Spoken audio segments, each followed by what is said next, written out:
Sir जैसे ये हमारे देश में इतने वर्ण हैं, इतनी जातियां हैं और इतने धर्म हैं, तो ऐसे-ऐसे कानून जो आते हैं, तो क्या ये कानून हमारे देश से इन सब चीज़ों को एक तरीके से बचा सकते हैं?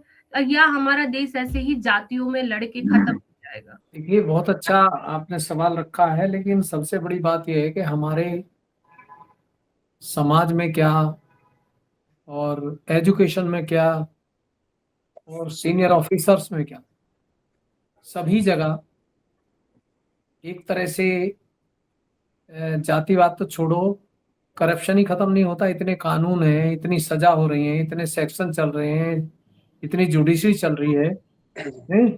और हमें तो अभी तक पूरे भारतवर्ष में कोई ऐसा नहीं मिला है कि भाई मैं स्वर्ण जाति का हूं और ये छोटी जाति का है। मुझे तो समझ नहीं आया आज तक जाति है क्या।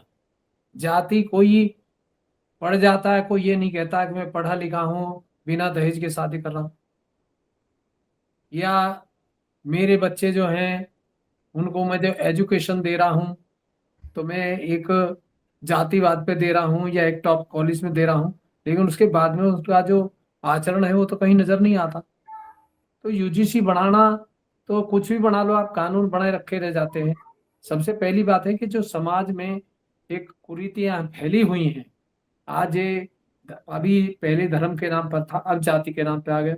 तो ये जाति होती क्या है, मुझे तो समझ नहीं आया जाति होती क्या। मुझे संसार में लगता है कि बड़े पढ़े लिखे भी छोटी जात में नजर आते हैं, बड़े कास्ट में भी कोई ये नहीं कहता कि मेरी कास्ट के लोग में तलाक नहीं होता है या शराब नहीं चलती है, और शादी में तो एक स्पेशल चलती है, क्योंकि वहां पैसा ही देखा जाता है, वहां बिल्कुल। जाति तो कोई देखी नहीं जाती। और जी, मैंने देखा टेबल पे वहां पे SC ST का भी साथ बैठ के पी रहा है, प्रधान भी पी रहा है, MLA भी पी रहा है। जी, तो ये कानून क्यों नहीं बनाते कि भाई नहीं, शादी में एक ही कैटेगरी जाएगी, सरोनी जाएंगे। जी, यहाँ झगड़ा एजुकेशन पे कर देते हैं। तो ये तो सब जगह होना चाहिए। यूजीसी का जो मतलब है, जो पूरे देश के लिए है।